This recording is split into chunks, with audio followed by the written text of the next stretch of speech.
고대하는 병원 교회에서 주일 예배 드리기로 하겠습니다. 우리 다 같이 찬송가 24장 먼저 찬양하십니다.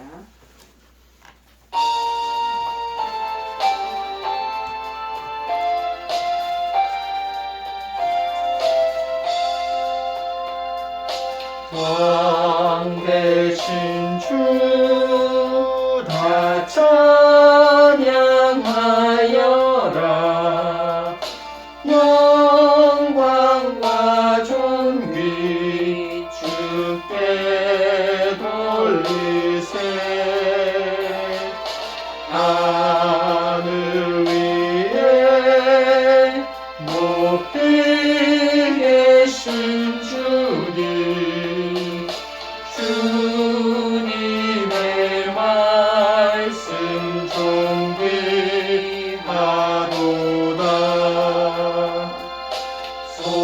소망의 주 다 찬양하여라. 휘장을 걷고 보좌 오르사. 우리 위해 중보되신 주님, 날마다 은혜 부어주신다. 거룩한 주 다 경배하여라.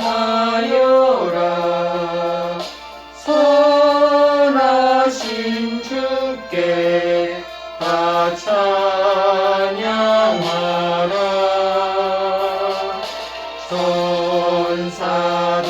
천사들도 다 경배하여라. 구세주 예수 영원하도다. 아멘.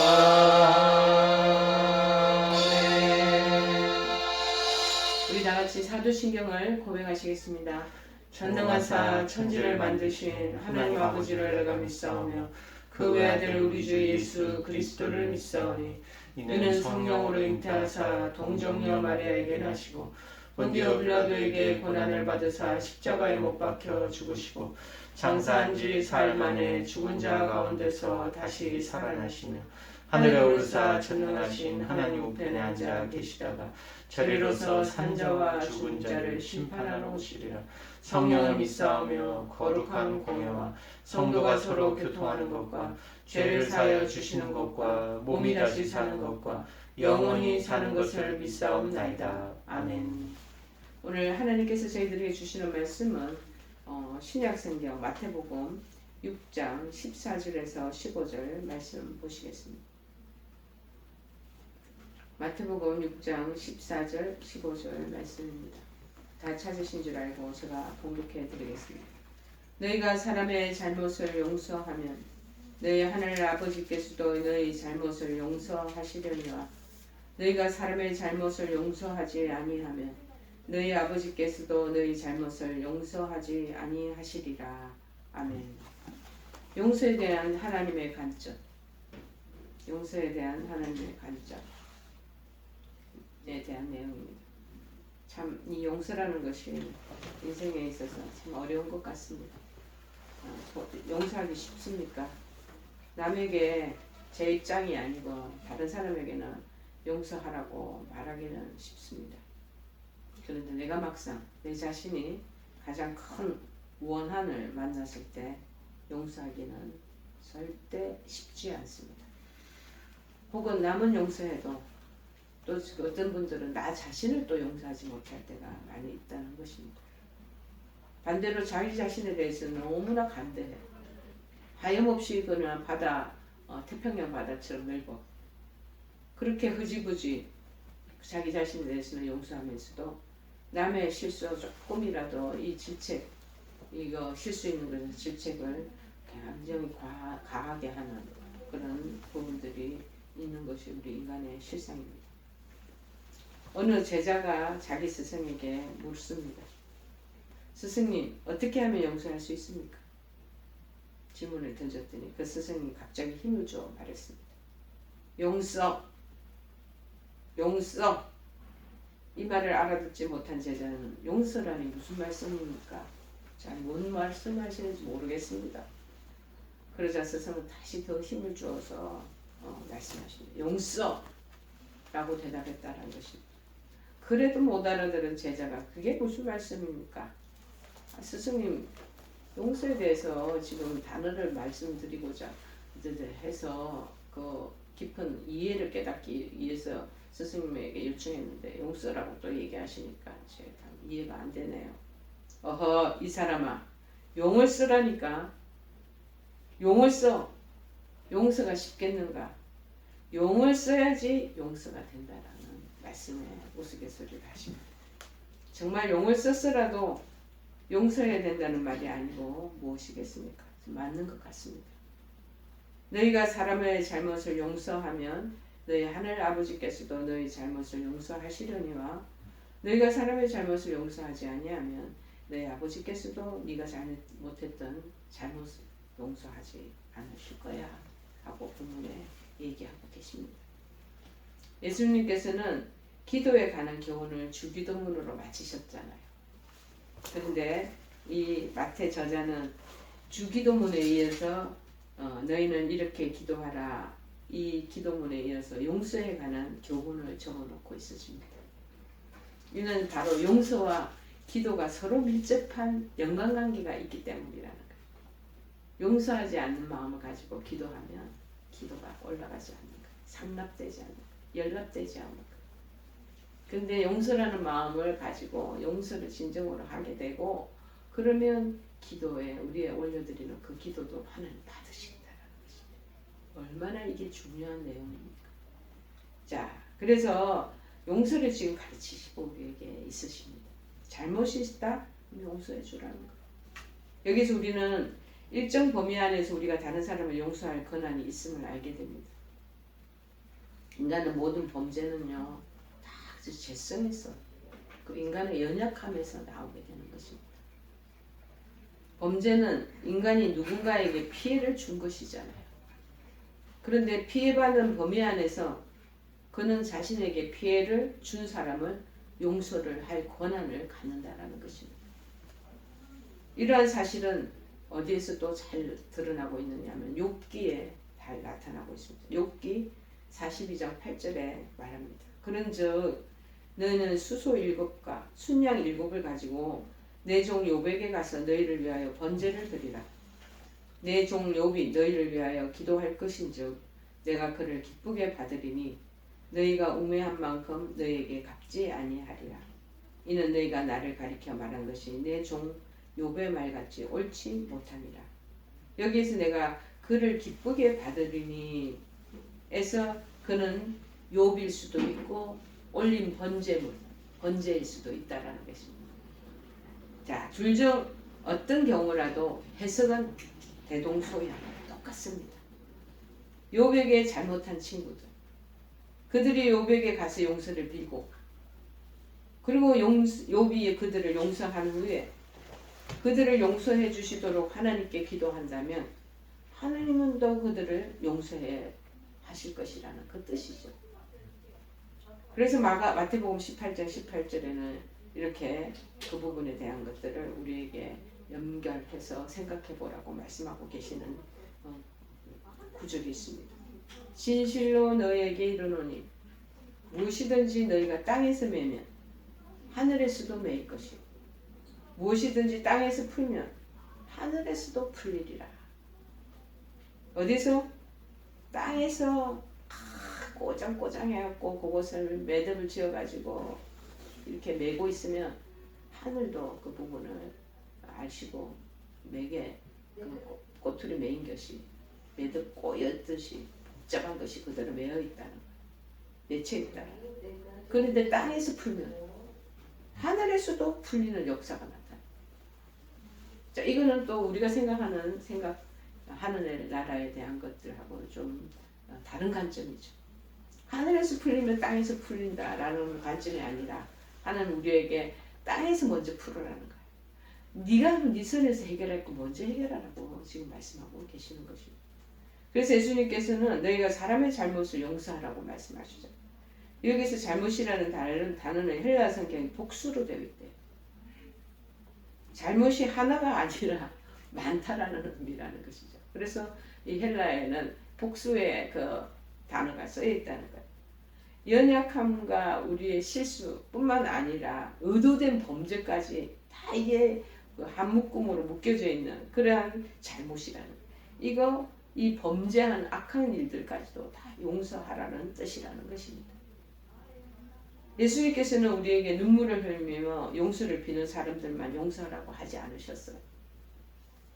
우리에게 용서를 빌지 않았던 사람들, 심지어 자신이 무슨 일을 했는지 기억조차 하지 못하는 사람들, 그들은 기억 못하는데 나는 기억하는 거야. 나는 가해자야. 나는 피해자야. 저들은 가해자인데도 가해자가 기억을 못하는 거야.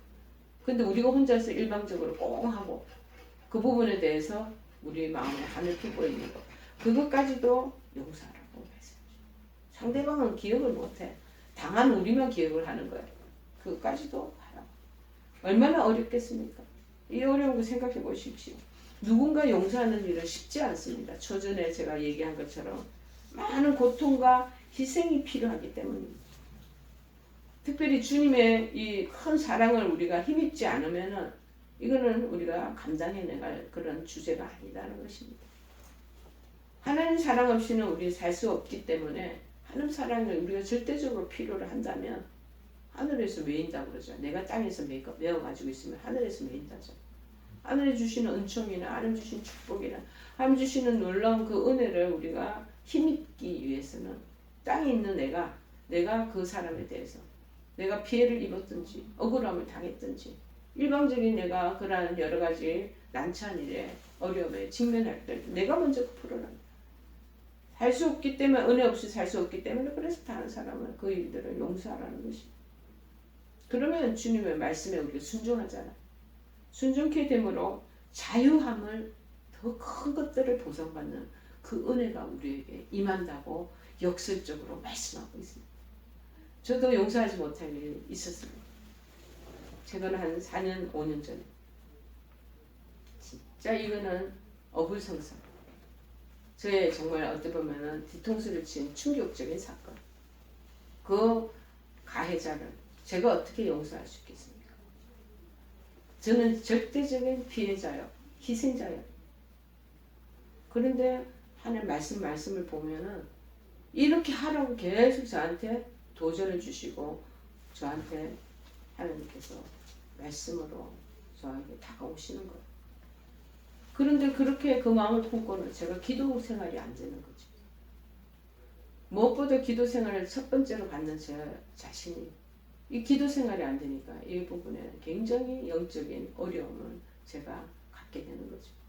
그래서 심플하게 생각하죠. 단순하게 생각하죠. 말씀이 그랬으니 제가 비록 잘못했는데 나는 억울하게 당했는데 그러나 말씀에 빗대어 말씀이 하라는 대로 하나님이 하라는 대로 하자 하고 제가 먼저 결단을 내리고 그렇게 했어요. 그 다음부터 강같은 평안이 저에게 자꾸 넘치는 거예요. 기도가 바로 그냥 기도 생활도 깊게 들어갈 수가 있었습니다. 오늘 본문에 보면 예수님께서 제자들에게 기도를 가르치면서 하신 명령이 둘이 있잖아요. 하나는 뭡니까? 5절에 보니까 너희는 이렇게 기도하라. 9절에 보니까 6장 9절에 너희는 이렇게 기도하라. 자, 그 다음에 우리에게 말씀하시는 게 우리를 용서하라. 두 가지. 기도하라, 용서하라. 용서하라, 기도하라. 이 두 개는 늘 동전의 양면처럼 서로 엇갈려 있다는 걸 여러분 기억하시기를 바랍니다. 그러면 바로 숙제가 딱 풀리는 것 같습니다. 그 주기도문의 여러 내용 중에서 유일하게 특별히 해설을 해주신 말씀이 바로 오늘 읽은 이 용서에 대한 본문의 말씀입니다. 해설을 용서가 그만큼 우리 신앙생활에서 차지하는 비중이 절대적이라는 것을 말씀해주고 있는 것입니다. 우리가 왜 용서해야 할까요? 첫 번째는 우리가 용서함 받기 위해서입니다. 너희가 잘못을 용서하면 오늘 본문에 너희 하늘 아버지께서도 네가 잘못 미스테이크 있으면 다 용서하시겠다는 것이죠. 우리도 인간 알게 모르게 짓는 죄가 많잖아. 그거 용서해 주신다. 너희가 사람 잘못을 용서하지 않냐? 그러면 내가 천부에 하는 나이가 너 용서 안 할 거야. 얼마나 두려운 말씀입니까? 어느 정신과 의사가 한 말이 기억납니다. 정신병원에 입원하고 있는 환자의 한 50% 정도는 그들이 진정으로 용서받았다는 것을 깨닫게 되면 퇴원할 수 있다. 퇴원할 수 있는 환자들이라는 보고를 했다고 말하고 있습니다. 용서하거나 용서를 받는 것이 정신건강에 1차적으로 얼마나 중요한 영향을 미치는가를 설명해 준 내용입니다. 그리고 무엇보다 질병에 치료에 좋은 효과를 나타내는 것이 이 두 가지 문제가 걸려있다. 용서와 기도. 용서하지 못함으로 오는 그 정신적인 피폐, 내 영혼의 그 다음에 그 사막과 같은 건조, 건건함, 그것이 우리 영혼이 정신적인 그런 피폐가 우리 몸 육신도 그렇게 무너지게 만드는 병을 가져오는 요인이 된다는 것입니다. 특히 우리 기독교인 중에서요, 복음을 잘 알지 못한 율법적인 그리스도인들이 가장 취약한 점이에요. 우리 죄를 영원히 용서하신 아버지 사랑, 예수 그리스도의 보혈 공로 담대히 믿어서 율법의 이 정죄에서 해방되어야 되지 않겠습니까? 그럼에도 불구하고 마음의 평안이 없어. 그렇다면 여러분들 교회는 출석하고 다니시지만 오랜 신앙생활을 해오셨던 그러한 신앙인이라도 무엇보다도 오늘 말씀을 여러분 음미해야 할 것입니다. 남을 용서하지 못하는 부분이 없는지, 친척 간에, 친구 간에, 가족들 중에 그런 부분이 없는지. 예수님께서 이 말씀을 특별히 강조하신 것은 용서받기를 원한다면 용서하라는 의미는 물론이고, 용서하지 않는다면 네가 아무리 기도를 해도, 네가 아무리 금식으로 하나님 앞에 네 가지고 있는 기도제를 가지고 올려도 그 모든 것이 헛수고라는 의미가 담겨져 있는 것이 아니겠습니까? 여러분 마태복음 18장을 보면요, 1만 달란트 빚진 신하가 왕에게 큰 빚을 탕감받고서도 자기는 수하의 동관 하나가 데리고 있는 밑에 있는 직원 하나가 작은 빚 갚지 않는다고 가두고 때리다가 이 소식을 전해들은 임금이 민망하여 시내하에 그 탕감했던 1만 달란트 이 탕감을 다 무효화시키는 거. 무효화시키고 니 다시 1만 달란트 내가 탕감해 줬는데 갚어 하고 했다는 말씀하고 같은 일맥상통한 내용의 말씀입니다. 그러면서 35절에 마태복음 35절에 18장 35절에 말합니다. 너희가 각각 마음으로부터 형제를 용서하지 아니하면 나의 하늘 아버지께서도 너희에게 이와 같이 하시리라 하셨다. 그렇게 말씀. 마음으로부터 진정의 형제를 용서하라는 거. 그렇지 않으면은 내가 너 탕감해주고 구원 주었던 그거 내가 다시 너에게 반납받겠다라는 말과 똑같다는 거죠. 우리가 얼마나 살면서 실수나 허물이나 하나님 앞에 잘못된 일들을 많이 자행하고 있습니까? 우리는 기억도 못해. 근데 하나님은 다 그것을 계속하고 계시는데, 네가 용서하고 정말 네 밑에 있는 그 부하 직원에게 정말 잘못한 것들을 용서해주면 내가 너한테 가졌던 그 모든 네가 범행하고 기억하지 못한 것까지 내가 다 사해주겠다고 해주지 않았냐? 그리고 네가 먼저 구원받은 백성이 아니냐? 죄인의 신분에서 의인의 신분으로 내가 너를 탈바꿈 시켜주지 않았냐? 그 뜻이죠. 자, 그러면 용서하지 않으면 모든 거 무효고 아무것도 누릴 수 없다라는, 하나님 앞에 가질 수 있는 최소한의 양심조차 우리가 갖지 못했기 때문이라는 것입니다. 미국 위스콘신대 연구 논문을 보면요, 인간은 용서하지 못할 때 오는 그의 몸에 증세가 있다는 거예요. 뭐냐면 우울증이 온대.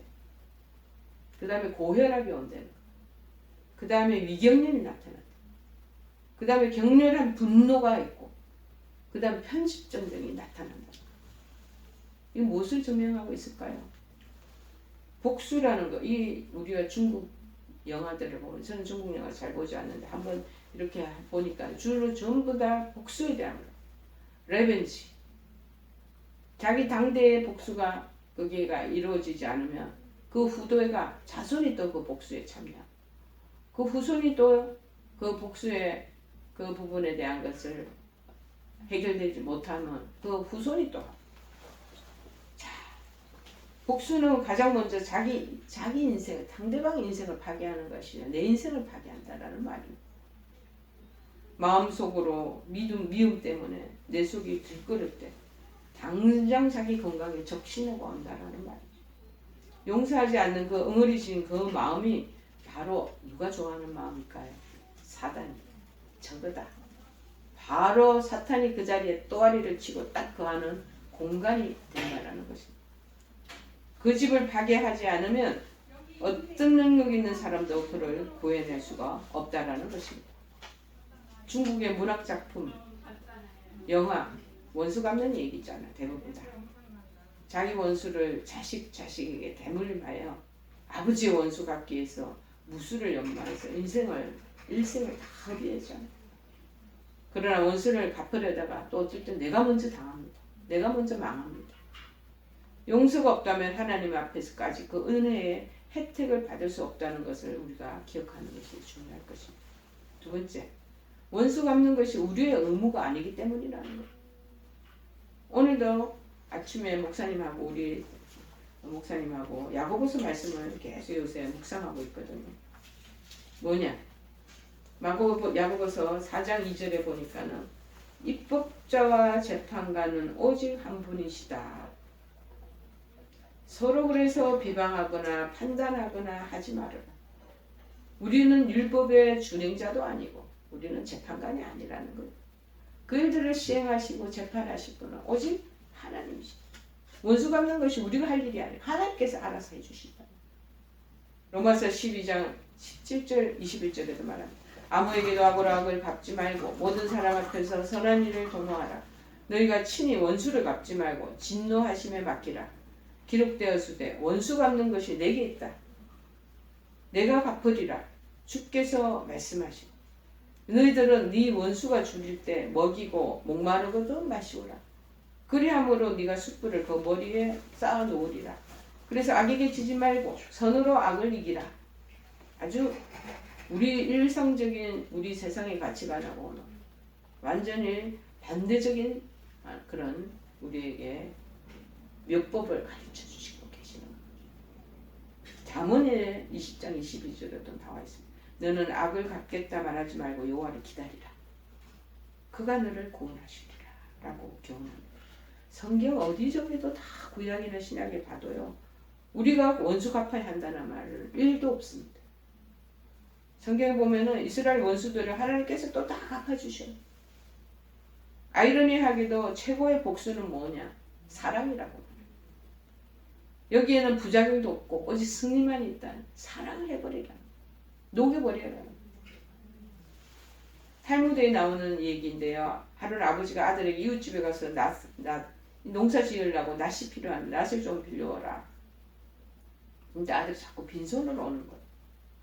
그런데 며칠 뒤에 그 이웃이 호미를 빌리러 왔다는 거예요. 그래서 아버지는 호미를 챙겨줬대. 아들이 아버지, 아니 저 사람 우리에게 며칠 전에 내가 낫을 빌리러 갔는데 안 빌리는데 뭐 때문에 호미를 빌려줍니까? 그러자 아버지가 말씀합니다. 아들아, 그 이웃이 우리에게 도움을 주지 않았다고 우리도 그렇게 한다면 그것은 복수요 증오란다. 하지만 상대방의 행동이 어떠했든지 상관없이 필요할 때 도울 수 있다는 것은 용서이자 그게 바로 사랑이란다. 그리고 탈무드에 나옵니다. 어찌 보면은 우리가 마태복음 5장에 보면은 우리를 가져하면 심리를 가지는 그 마음에 하나님의 평강이 사랑이 깃들어 있는 것을 우리가 알 수 있을 것입니다. 원수 갚는 건 하나님 하신대죠. 하나님께서 원수를 다 원수 갚는 것이 내게 있으니라고 말씀하고 계시죠. 우리의 할 일이 아니라는 거예요. 세 번째는 하나님께서 실제적인 모범을 보여주셨습니다. 에베소서 4장 32절에 말합니다. 서로 인자하게 여기며 서로 불쌍히 여기며 서로 용서하기를 하나님이 그리스도 안에서 너희를 용서하심과 같이 하라. 하나님 첫째, 사랑의 첫째는 용서입니다. 우리가 사랑을 말하지만 사랑의 첫째는 용서입니다. 먼저 모델링 되어주신 분이 예수님이죠. 예수님께서는 자기 죽이는 원수들을 위해 기도하시잖아요. 우리 사도행전에 나온 스데반 집사님 나오시죠. 스데반 집사님 지금 돌에 맞아 돌아가시는데도 불구하고 저들의 죄를 저들에게 돌리지 마옵소서. 용서해 주는 마음. 예수님 십자가에 돌아가실 때 예수님 십자가에 정말 그 이를 갈며 원한에 차서 돌아가시지 않아요. 나를 못 박는데. 자, 그것이 모범이라는 걸 우리가 기억하셔야 된다는 것입니다. 그것이 바로 하나님의 자녀의 모습이라는 거죠.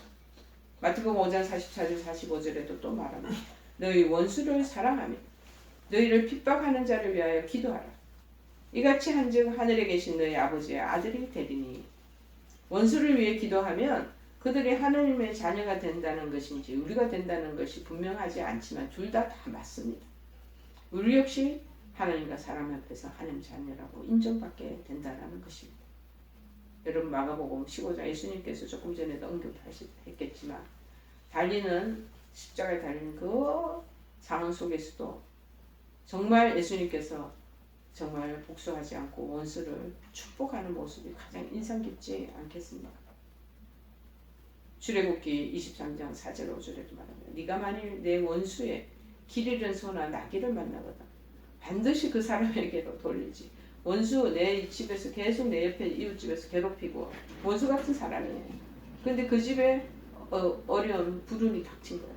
가축이나 뭐 여러 가지 소 이런 것들이 길을 잃어서 막 논밭을 왔다 가자 어그장대리면 데리고 자기가 가지고 착취할 수도 있고 착복할 수도 있는데 그러지 말고 그 사람에게 다시 돌리라.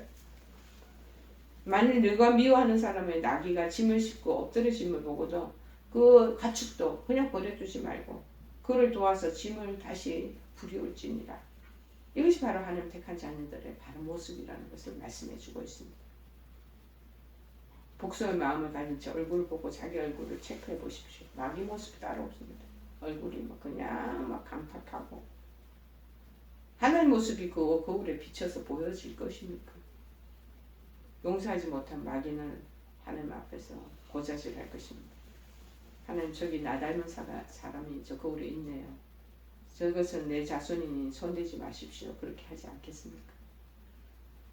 그래서 예수님께서도 말하잖아요. 너희가 너희 사랑하는 자만 사랑하면 무슨 그 상이 있겠느냐. 세리들도 다 같이 일처럼 하지 않냐.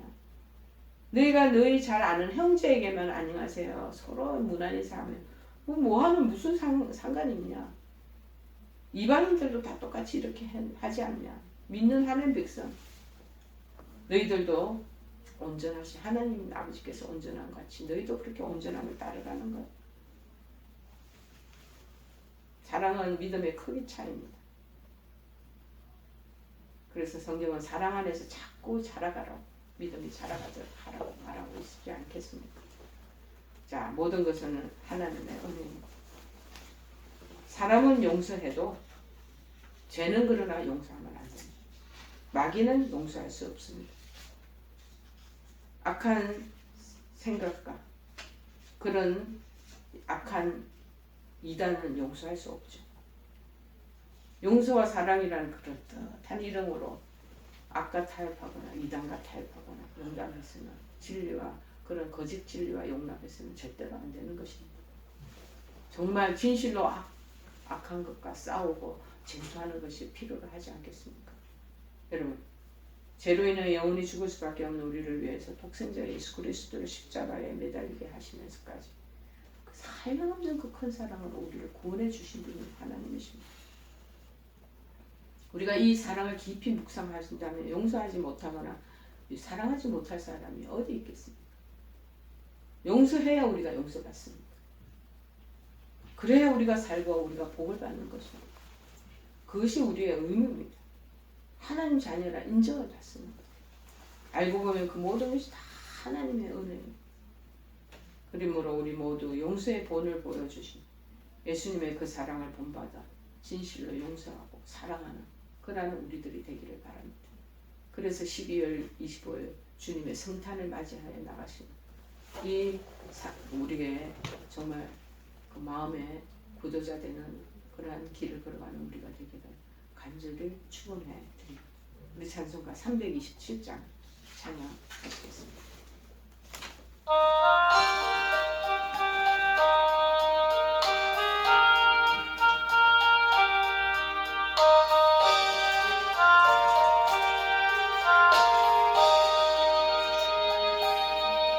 주님 주시와 평 믿음 얻기 위해 너는 정성껏 기도했나.